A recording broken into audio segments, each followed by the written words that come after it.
Assalamualaikum warahmatullahi wabarakatuh.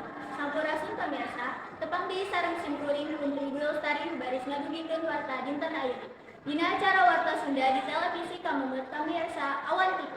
Edisi Rebo kaping 28 Juni 2023. Sejak kasanggakeun warta utama kabakaran wewengkon padat penduduk di Samarinda.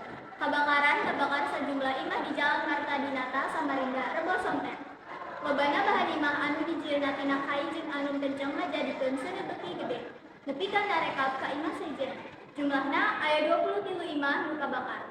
Hal ieu disangka seuneu mimiti dina koper salah sahiji warga nu ditinggalkeun bari anjeunna keur ngagolakeun cai. Kaayaan padumukan anu padet nulitkeun patugas Mariman seuneu. Salian ti ngabakar 23 imah, seuneu oge ngabakar 4 bangunan liana. Henteu aya korban jiwa salaku akibat tina kabakaran ieu. Akibat kebakaran anu ngancurkeun imahna, anjeunna ayeuna ngungsi di imah kulawarga jeung barayana. Sedengkeun sabab pasti tina kabakaran masih ditalungkeun. Pamirsa, rupina sakitu pintonan warta dina danget ayeuna, wilujeng patepang deui dina wartos-wartos anu bakal dongkap.